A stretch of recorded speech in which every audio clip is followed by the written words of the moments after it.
Hey guys, my name is Jess and welcome back to another video on my channel. This one is going to be a little bit different than what we're used to most recently on my channel. I know I've been doing a lot of vlogs lately, but I wanted to record this video just to talk to you guys a little bit more about my reading journey and what I've been reading so far in 2023. Most recently, I started reading again a couple of years ago, and I've tried to make some goals for myself just to make sure that I'm staying on pace, that I'm actually reading, but also not overwhelming myself by telling myself I'll read 100 books or something like that. I do still have a 9 to 5, so I don't have all day to read books. So my goal this year was to read 40 books. As of July 1st, I am at book number 26. I have no idea why, but this entire video I said that I had only read 26 books and I had actually read 28. I'm not sure where I even got 26 from, but every time I say 26, just imagine like I'm saying the number 28. So I would love to talk to you guys about the 26 books that I read so far in 2023.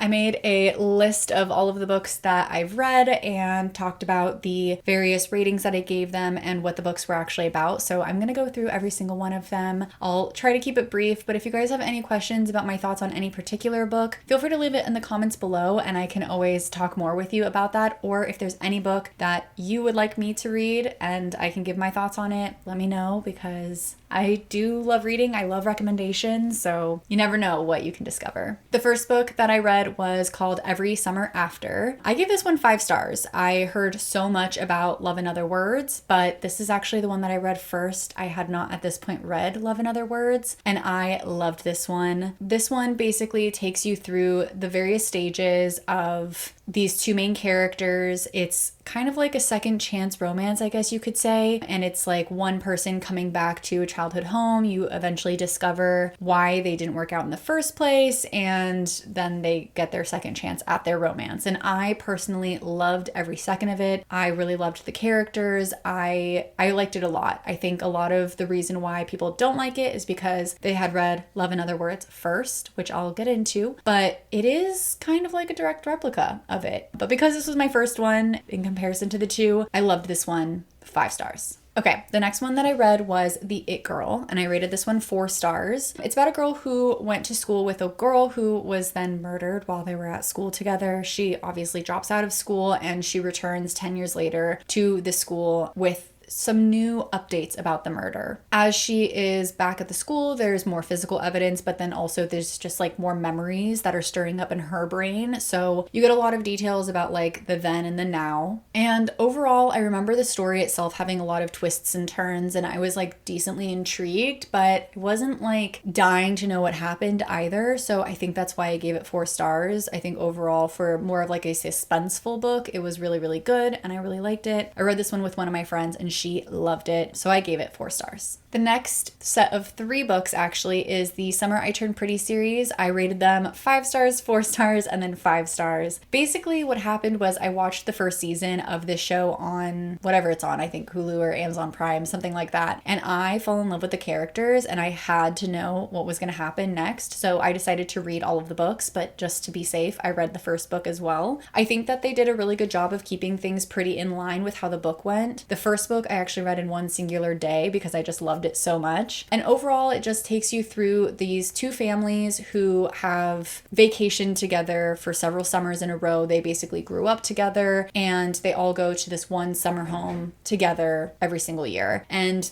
there ends up being a love triangle, things like that. So I really, really liked it a lot. I thought it was a really great story. I really liked the characters and I'm excited for season 2 to come out because then I get to see how that aligned with that second book. So again, I gave it 5 stars for the first one, 4 stars for the second, and then 5 stars for the third. The next book that I read was another book that I read with one of my friends. We have a little mini book club. So if I ever say that I read it with my book club, it's literally me and 2 other friends. But the next one that I read with my book club is The Overnight Guest. I gave this one 4 stars. This is a thriller about a woman who's a true crime writer, and she goes to a town to write a book in the same house that 2 people were murdered in. There are a lot of twists and turns in this book, and because of that, I almost gave it 5 stars. But the beginning of the book's pace was just like not there for me. It took me a lot of time to actually get into the book, but then once I was a couple of chapters in, I was like, oh my god, I need to know everything that's going to happen, and I love these characters.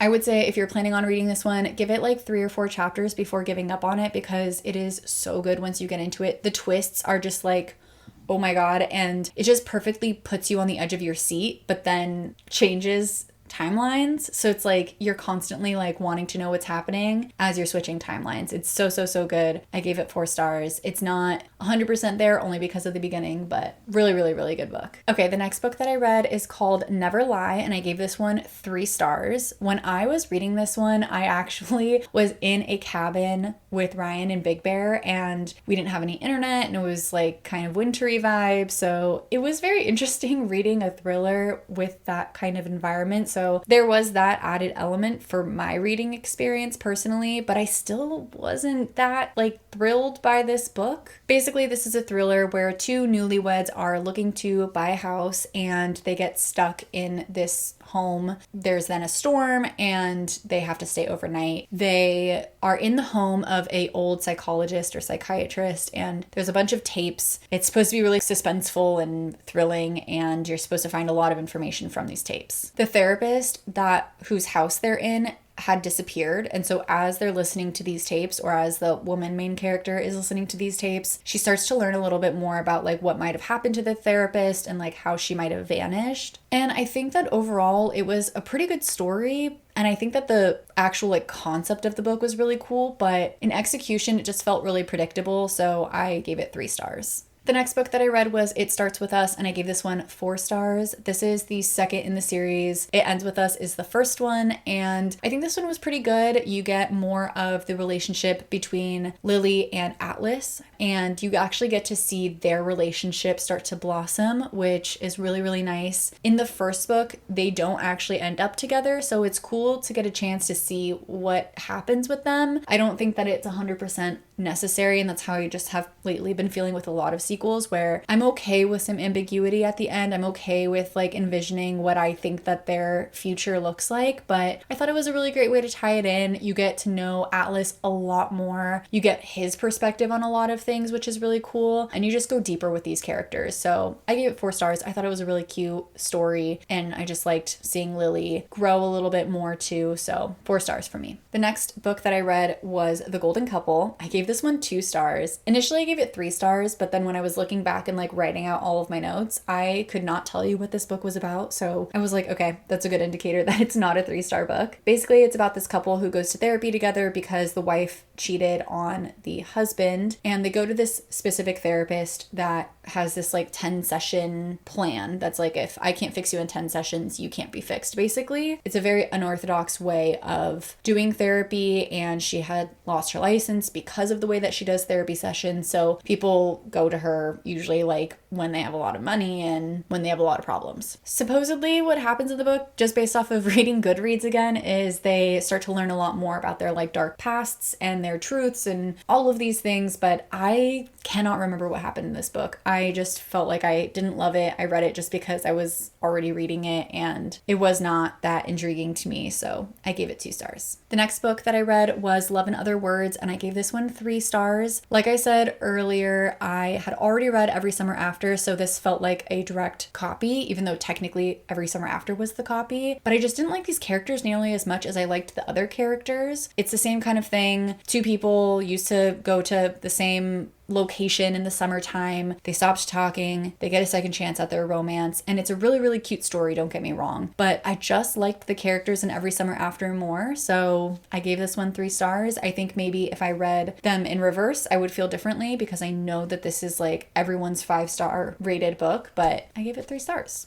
Next one is Evidence of the Affair. This one is just a really, really quick read. Basically, it is little snippets of letters. They go max, like, I don't know, maybe a page and a half. And basically, it's these 2 people that are both in their own relationships, and the husband and wife find out that they're both being cheated on, and so they start basically sending letters to one another, and they kind of start to have an affair. It was so short, but it was so good. I gave it 4 stars. I just wanted more information, but I think that the way that they were written was so cool, where you would see the letter and you would get a chance to kind of like see what happened on their little mini date. So it was not a play-by-play, but you got a lot of info, so 4 stars. I think it was such a unique way to write a story and had a lot of constraints, but was done so well. The next one was The Prisoner, and I gave this one 5 stars. This one was pretty short in relation to other books that I've been reading lately, but I thought that it was so well executed. It's about this woman who is taken as a prisoner. She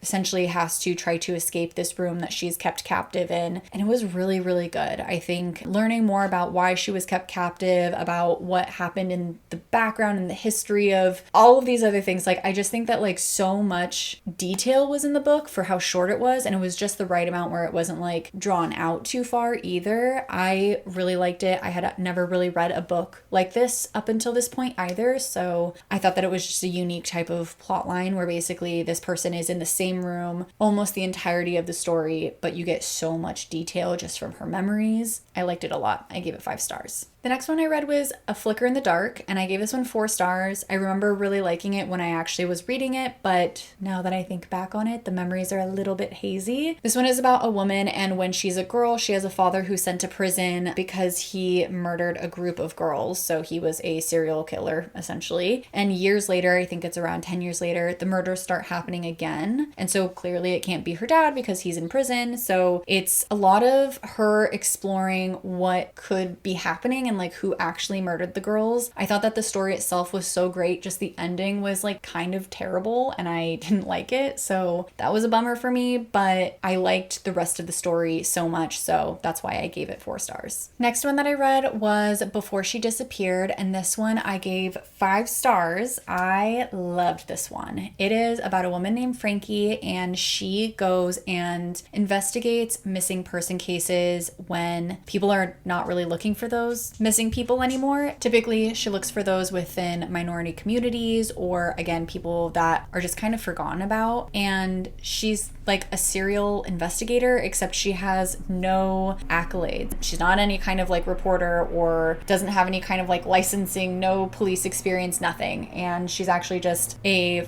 former alcoholic that really cares about other people and just goes from town to town looking for people. This one specifically followed Frankie going to find a missing Haitian girl, and I just thought that everything about it was so intriguing. I cared so deeply about Frankie. I cared about the girl that she was looking for. Just like every character I had so much empathy for, I cared about. I wanted to know more about their personal story, about what their journey is in this book, like everything about it. I loved it. I gave this one 5 stars because I think it was like so well executed. I'm sure that other people could find things wrong with it, but like for me personally, it was everything I could want in a book. The next one that I read was One Step Too Far, and I gave that one 5 stars as well. This was the second in the Frankie Elkin series. I think that this one was like One Step Too Far was a little lower than Before She Disappeared. I think that Before She Disappeared was a little better, even though I just said that like literally she looks generally speaking for like minority communities. This one is about a guy who is white and he's not at all a minority, but he was kind of not really forgotten about, but it had been years since the police actually searched for him. So this is about a guy who goes missing after his bachelor party, which was a camping trip in the middle of the forest. So she goes out with this group of people to go look for him. It's going to be one of the last searches that they do just because a lot of people can't sustain the searches essentially. So she decides to go with them and try searching for him, and the twists in this one were so intense. Like I don't know. I also just like love the wilderness. So it being set in the middle of a forest where she was like not at all comfortable. She had never really been camping before. There were just so many things up against her. Again, because I already loved the character, I was so excited to be back in her world. So I gave this one 5 stars as well. I think again, I liked Before She Disappeared a little bit better. The next 2 books that I read were Magnolia Parks and Daisy Hates. I rated them each 3 stars, and truly I did not really like these books. Like, I know that so many people rate them 5 stars. First of all, I didn't realize that Daisy Hates is just Magnolia Parks, but from someone else's perspective. I do think that they did a really good job of not repeating the same exact information, but more so just sprinkling in details that let you know where in the timeline we were in the story. But I think that the relationship is just so toxic to a point that's like not even enjoyable to read. It's one thing if you're reading like Gossip Girl or I don't know, something that's like toxic, but you can enjoy it because of the fact that it's literally not real. But in this one, it was like toxic for no reason. It was like they were cheating on each other just to cheat on each other. It was just like, what? Like, you don't get any sense as to why they do it. And supposedly in the next set of books, because there are 2 more in the series, you get the why behind it. And I've seen so many things on YouTube and TikTok about like, oh my God, now everything makes sense. But like, I did not like these books enough to be able to commit to reading like 1,000 more pages of these stories. I think that they were just like so overdone, so long for no reason that I just like couldn't get behind it. So I think one day I would like to read the next 2 books in the series, but I couldn't do it back to back. It was just like so much for me that I don't know. I just didn't really like these ones. Next book that I read,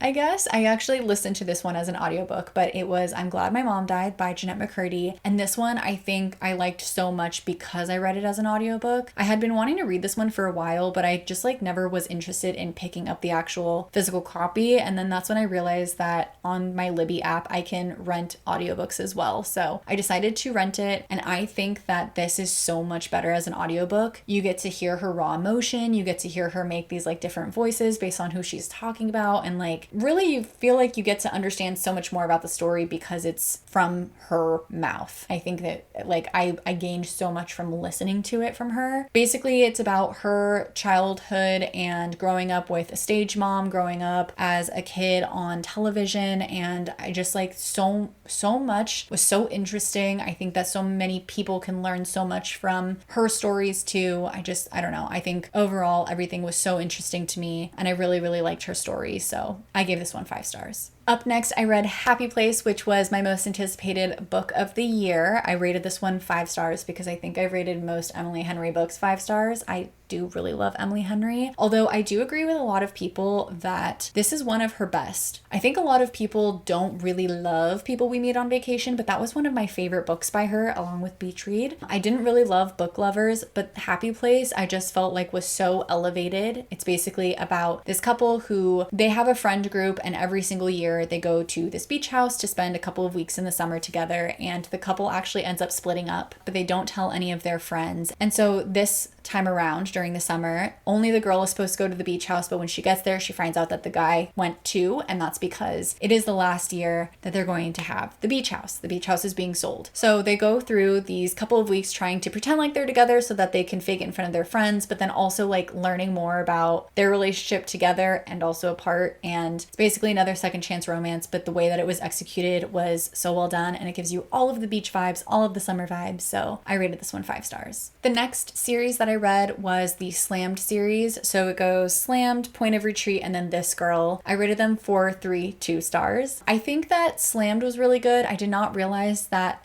maybe it sounds dumb because the title is literally called Slammed, but it was surrounding slam poetry. Already not really my vibe, but that's okay. I wanted to give it a chance. It had been on my Libby app for a really long time, and I was like, I'm just gonna do it finally. I thought that it was good. I liked that there was more to the story than just their romance. It's like a forbidden romance type of novel, and in addition to the forbidden romance, there is also something that the main girl character is going through. So I really liked that there were like multiple angles to this, multiple perspectives, in the sense that like it wasn't just about the romance. I thought that it was really well executed. It is slightly older in comparison to like Colleen Hoover's newer releases. This one I think was published in 2012. So it was extra cheesy, but I still really liked it. So I gave it 4 stars. But then Point of Retreat basically allowed the 2 characters to actually be together. So you watch them navigate their relationship and all of those hardships. The girl obviously gets past her hardships, and so now she's focused in on the relationship. So I think it was a pretty good story. I don't think it was 100% necessary, so that's why I gave it 3. And the last book was just, honestly, I like only read it because it was the last in the series, but it was so pointless to me. It was literally about them being on their honeymoon and reliving the whole first book, but from the guy's perspective. So literally you get a play-by-play of every single thing. I didn't want to read the first book again. It just, I don't know. I just didn't like it. I probably would actually change that to 1 stars, but I just felt like it was really pointless. I didn't learn any new information. I already knew how he felt about everything. So telling me again from his perspective, I don't know, it just didn't do anything for me. The next book that I read was more of a thriller type novel. It was called You Shouldn't Have Come Here. I gave this one 3 stars. I thought that the actual story was very interesting. It was about a woman who lives in the city, I believe in New York, and she goes to a town that's more in the country so that she can just get away for a week. She's supposed to be going on vacation, and she ends up meeting this Airbnb host who is like, you know, kind of hitting on her. They're starting to like hit it off together, but there's always something like a little bit eerie. There's also like a woman who's missing in the same area. So then she's like, did that guy do it? Like, what's going on? Like, there's just a lot of layers on layers on layers of this book. And so I think that initially the book was really good. I gave it 3 stars because the end felt so thrown together and I did not like it at all. I felt like the twist at the end, it was like they were trying to do a twist and then a double twist, and it was just like so bad. But then like she also gave away part of the twist. This is my second time reading a Geneva Rose book, and honestly I felt the same way about that other book, so I don't know that I would read another one by her. It would have to be like completely different. I just feel like she gives away her first twist and then tries to add a second twist, and it just doesn't work out because it doesn't feel very well executed. It feels very thrown together. So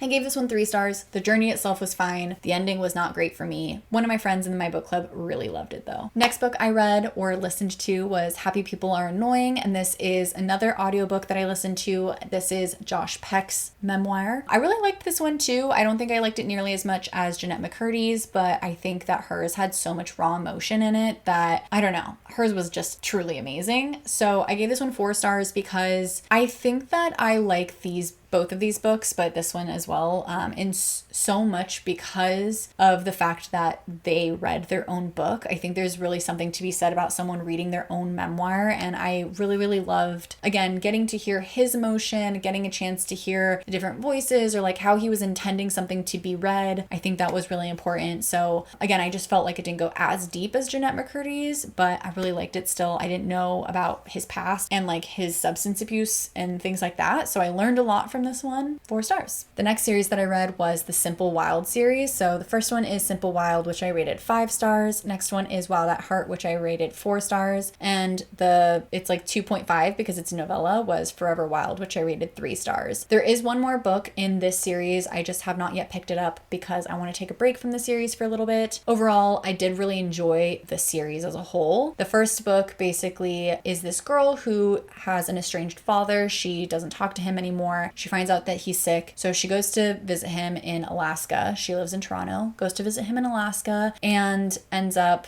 having a full relationship with him, but then on top of that meets a guy. So it's a little bit of romance, a little bit of her relationship with her dad. I really liked that, again, there was like a twofold plot line. I like when things are not just solely a romance. So I really, really liked the first one. That one was 5 stars for me. The second book was about her and the boy getting actually together. So again, kind of like the Colleen Hoover series, it was a lot about how they end up working together, how they end up exploring their life together. But on top of it, I think this one was a little bit better for me only because it also had her exploring so much of her own personality and her own life. And I really, really enjoyed that. So I didn't think that it was a 5-star book, but I liked it enough and it was 4 stars for me. And the novella was good. I think that once I was actually reading it, it was really good. It basically surrounds around like the holiday time, having all of the family come in for Christmas and just like continuing that story eventually to them getting married. So I really liked it as a whole, but I don't know, like whenever I put it down, I couldn't pick it back up and it started getting me into a reading slump. So I gave it 3 stars. And the last book that I read so far this year, book number 26, was A House in the Sky. I gave this one 5 stars. I picked this one up from Goodwill and I had no idea that it was actually a memoir. I thought that it was a novel when I picked it up. So I was a little hesitant at first, but I loved it. I thought that it read really well. I thought that the first chunk of the story was really well done, but hadn't really gone into her being kidnapped yet. So I thought that it was like so important to have that first chunk. Basically, this book is about a woman who becomes a photojournalist and ends up getting kidnapped in Somalia because of her job. And I thought that it was just so well done. You learn so much again about her upbringing, about her being in a abusive household, childhood, into how she began traveling, into how she became a photojournalist, and then her entire story of being kidnapped and like what was happening while she was held captive. So I just loved the way that it was written. Every time you felt like it started to go on a little bit long, it would kind of like change timelines, and I don't know, everything about it was really well done. I know that there was a co-author for this one who is a New York Times author, or like I think for like the actual Times. So I know that she got some help, but I just like, I loved the story. I thought that so many of the reviews talked about her being naive and things like that, but she addresses all of these things in her book. So I think that she was very self-aware, which I also appreciated. So 5 stars for me. Also, I just think that it's hard to tell someone that their memoir is not 5 stars, but the way that it was executed was 5 stars. So those are the 26 books that I read so far this year. We're halfway through the year, so my goal is to get to 40, but I'm thinking maybe a stretch goal of 50 if we can keep up with the current pace. I typically like to read any kind of like mystery, thrillers, that kind of thing, as well as any kind of like fiction, romance type novels, and I typically switch between the two, but apparently I've been sprinkling in some memoirs into my reading list as well. So that's all I've read so far. If you guys have any recommendations, let me know. I would love to get recommendations from you guys. I also have my Goodreads down below, so if you guys are ever interested in what I'm currently reading, you can check it out there. And if you haven't read any of these books and you're interested, let me know what you think if you do read them. I'd be intrigued to see if our ratings are a match or what you thought of them. Thank you guys so much for watching as always. I appreciate every single one of you, and I will see you in the next one. Bye guys.